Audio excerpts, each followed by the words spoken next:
and technology will be constantly paralyzed.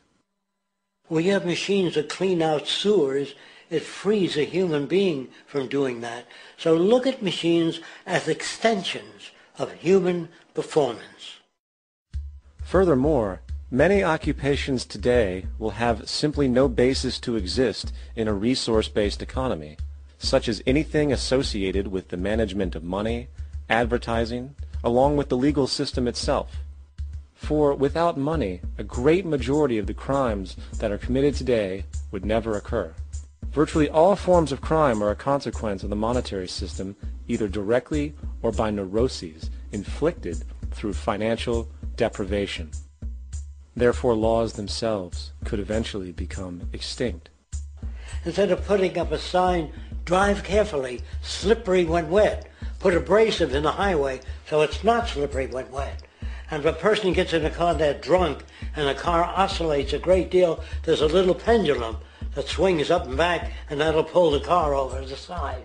Not a law solution. Put sonar and radar in automobiles so they can't hit one another. Man-made laws are attempts to deal with occurring problems, and not knowing how to solve them, they make a law. In the United States, the most privatized, capitalist country on the planet, it should come as no surprise that it also has the largest prison population in the world, growing every year. Statistically, most of these people are uneducated and come from poor, deprived societies. And, contrary to propaganda, it is this environmental conditioning which lures them into criminal and violent behavior. However, society looks the other way in regard to this point. The legal and prison systems are just more examples of how our society avoids examining the root causes of behavior. Billions are spent each year on prisons and police, while only a fraction is spent on programs for poverty, which is one of the most fundamental variables responsible for crime to begin with. And as long as we have an economic system which prefers and in fact creates scarcity and deprivation, crime will never go away.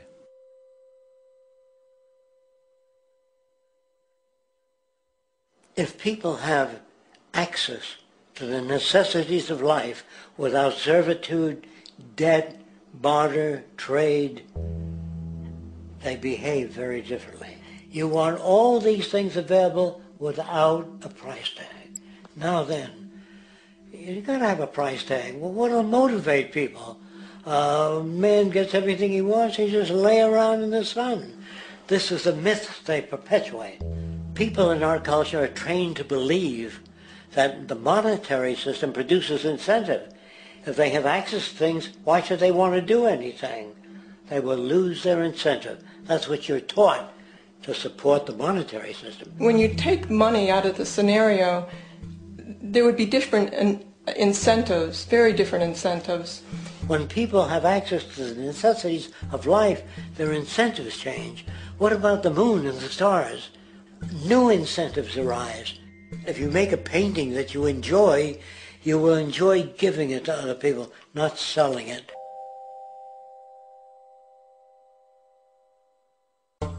I think most of the education that I've seen today is essentially producing a person for a job. It's very specialized. They're not generalists. People don't know a lot about a lot of different subjects.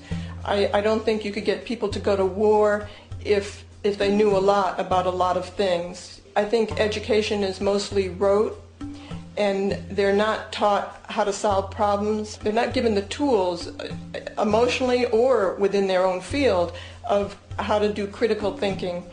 A resource-based economy, the education would be very different. Our society's major concern is mental development and to motivate each person to their highest potential. Because our philosophy is the smarter people are, the richer the world, because everybody becomes a contributor. The smarter your kids are, the better my life will be, because they'll be contributing more constructively to the environment and to my life, because everything that we devise within a resource-based economy would be applied to society. There would be nothing to hold it back. Patriotism, weapons, armies, navies, all that is a sign that we're not civilized yet. Kids will ask their parents, didn't you see the necessity of the machines? Dad, couldn't you see that war was inevitable when you produce scarcity? Isn't it obvious? Of course the kid will understand that you were pinheads, raised merely to serve the established institutions.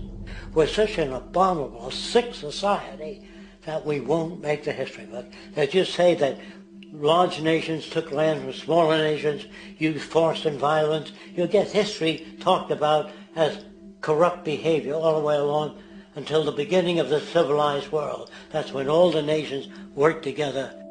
World unification, working toward common good for all human beings, and without anyone being subservient to anyone else, without social stratification, whether it be technical elitism or any other kind of elitism, eradicated from the face of the earth. The state does nothing because there is no state. There is no state. The system I advocate, a resource-based global economy, is not perfect. It's just a lot better than what we have. We can never achieve perfection.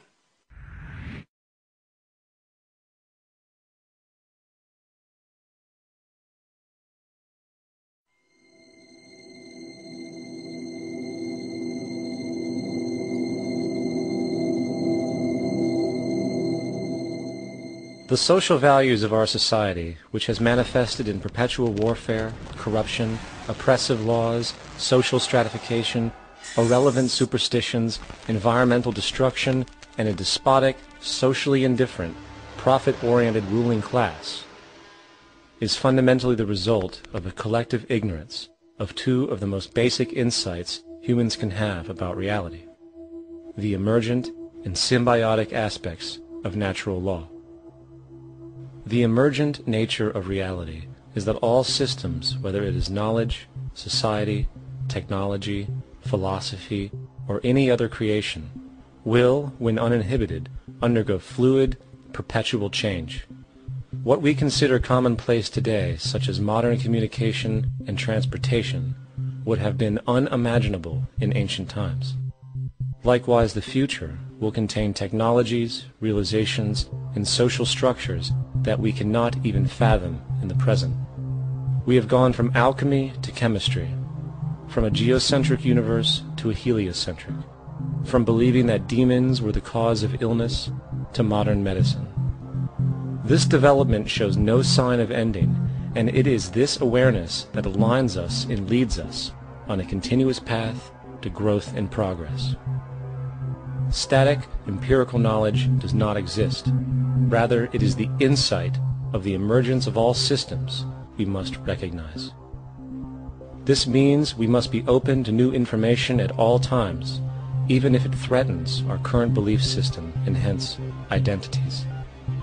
Sadly, society today has failed to recognize this, and the established institutions continue to paralyze growth by preserving outdated social structures.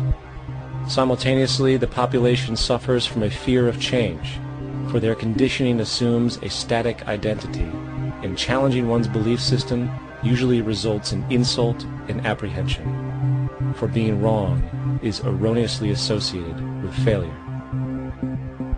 when, in fact, to be proven wrong should be celebrated, for it is elevating someone to a new level of understanding, furthering awareness. The fact is, there is no such thing as a smart human being, for it is merely a matter of time before their ideas are updated, changed, or eradicated. And this tendency to blindly hold on to a belief system, sheltering it from new, possibly transforming information, is nothing less than a form of intellectual materialism. The monetary system perpetuates this materialism not only by its self-preserving structures, but also through the countless number of people who have been conditioned into blindly and thoughtlessly upholding these structures, therefore becoming self-appointed guardians of the status quo. Sheep, which no longer need a sheepdog to control them, for they control each other by ostracizing those who step out of the norm.